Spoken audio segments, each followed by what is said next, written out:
two, one. Good morning, everybody. I'm going to put this in present mode for you so that we can see it together. But this is a screencastify, so you can see everything that's on my screen. It's just to help you so that you can do your work in class a little bit better. So first thing you can do is get out your binder and turn to page 36. That's where we're going to get started. You'll also need your computer because obviously if you're going to be working through the notes, you can look at your computer as well, and then you can also watch this video. So if we move on to our next slide here, what you guys are working on today is finishing up modeling ionic bonding.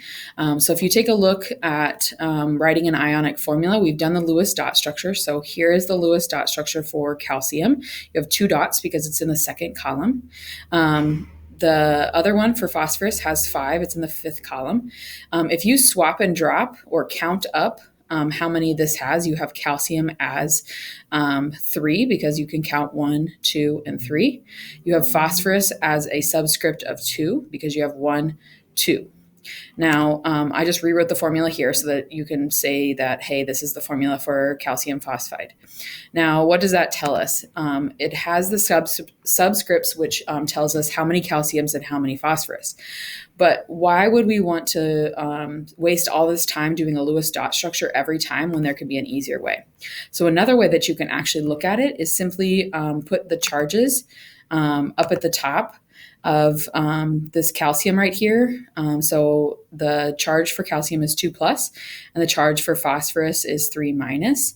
If you do what this says over here, which is swap and drop your charge to determine your subscripts, then you get calcium 3, phosphorus 2. So there's no need to then do your Lewis dot structure when you're trying to find the formula. The next thing that you're going to do is practice. So for example, here are 2 elements that I want to figure out the formula of. So instead of having to draw out the Lewis dot structure of this and connect the dots to figure out how this formula works, you simply find out what column it's in for the metal. The metal is always going to be the first element, and find which column to find the ion for the nonmetal. And the nonmetal is always going to be the second one. So for example, the Mg is in the second column, so it has a 2 plus. The plus is always going to be for metals, and the minus is always going to be for nonmetals. Now the nonmetals is a little trickier. So it's in column number 5, but it doesn't say 5 right here. And the reason for that is because the goal is for phosphorus to be an octet. It needs to get all the way up to 8. So therefore, if I subtract 5 from 3, that gives me 5 from 8, that gives me my charge of 3. Okay. You can also write at the top of your periodic table, you can write the charges at the top to remind you what they are instead of always just following by the valence electrons. Once I swap and drop these, so Mg has 3 and P has 2, they're the opposite. So it's easy to do this instead of having to do the Lewis dot structure. So I want you to go through and practice the rest of these. Once you finish your practice, then your secret letter of the day or of this section is the letter C. Here are the rest of the answers. So I would pause the video before you look at these answers so that you can practice on your own. Check them, make sure that they're right. If you have questions, put a star by them. You can ask me tomorrow.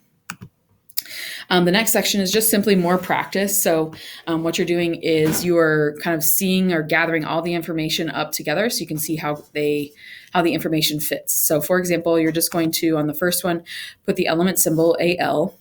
Tell me what the group number is, which is the same as the column. So 3. Some of your periodic tables say 13. 3, you just ignore the 1 and you can put 3. The valence electrons are the same as the group number here. So you just write literally the same number, 3 and 3. Now the Lewis dot model, however many are in your group number or in your valence electrons, that's how many dots you put on. So it says 3 here, and I put 3 dots over here. The ion that's formed is how many it can give away or how many it wants to receive. So for example, for this one, it's a 3 plus because it wants to give away these 3 so that it can go down a shell. Now, if I have more than 4, then that means it's going to take them in. So I need to subtract it from 8.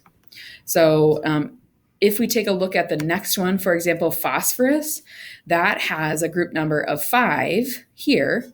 I would put 5 dots, but I'm not going to waste my time. It would take forever on this PowerPoint to put 5 dots, but you would want to put 5 dots around that. But my charge, it's not 5 minus, okay? And that's because I have 5 on phosphorus and I want to gain 5 electrons. So therefore, this phosphorus is 3 minus because I have 3 electrons. Those are negative, so therefore it's 3 minus. I want you to complete the rest of this practice on this sheet. The harder ones are krypton and carbon. They seem a little tricky for a lot of people, but you can see the answers once you complete it. Once you've completed this, your secret letter is A. Again, check your answers before you, or do your work before you check your answers. You're going to cross out page 37 and 38. You could actually just rip it out if you want. You do not need this sheet. This is actually a lab that I accidentally put in here, and it's for unit 4 or 5. I can't really remember, but we're going to use this later, so you can throw it away. Moving on to page 39. Now we're going to transition from ionic bonding to covalent bonding. So covalent bonding is different from ionic bonding, and it's actually a little bit simpler. So covalent bonding is where we share electrons, and it's between 2 nonmetals. So the compounds formed for these covalent bonds are known as molecules because they kind of stick together. They share those electrons. The nonmetals share their valence electrons to be stable. They want to be stable if they have a total of 2, like hydrogen and helium, or if they have a total of 8. That makes them stable, just like ionic. Lewis dot metals can also be used to show those nonmetals sharing in order to form that covalent bond. Now, how does this look with a Lewis dot structure? So we're going to do this example with fluorine. Fluorine has a total of 7 valence electrons. It's in group number 7 or 17 on your periodic table. It's best to use actually 2 different colors to show the valence electrons, because then you can see where the dots are for each of the different elements. Now, for our sake, this one, we're just using 2 fluorines. So you can pick any color you want.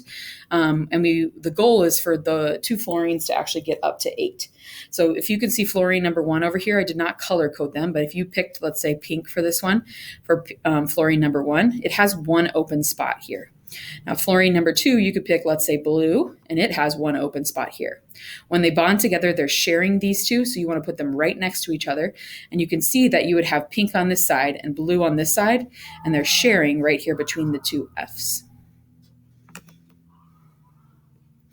You want to do a little bit of practice with this. So when you're doing the Lewis dot structure, I gave you 3 different examples here, and I did not tell you how many of each that you need. So hydrogen and fluorine, you could pick 15 hydrogens or 12 fluorines. You just have to make everybody happy by trying to be a noble gas. They either need a total of 2, a duet, or they need an octet. So make sure that is, both of those elements are being satisfied. So in this picture here is what the answer is. So I have 1 hydrogen and 1 fluorine. Now I notice that the fluorine has 1 open space, and the hydrogen also has 1 open space. So the simplest answer here is for us to actually connect those 2 together. So when you redraw it, like you would do on a test, you would put that hydrogen right next to that fluorine, so that fluorine has an octet and hydrogen has a duet. Now, I want you to practice the rest of these. You might have to have more than one of the element. So this is the simpler one. These get a little bit harder. So don't be afraid to add more hydrogens or add more nitrogens on, for example, the second one. Do the practice. The secret letter is C. Here are your answers. I would pause the video so that you can get those answers before you do them. All right, the next section is, why would we have to write all those dots when we can simply just draw some lines? So I want to make things a lot easier on you. So in chemistry, we like to be simple. So I had you do it the hard way to see why we did it. But instead, now we can show these covalent bonds by using simply a line. So a single bond is showing, if we draw one line, is showing a pair of electrons. A double bond is showing 2 pairs of electrons. Okay, you're getting the point now. A triple bond is showing 3. So each line represents those pairs.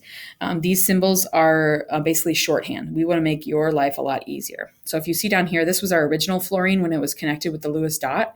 Over here to the opposite, you can share those between each other with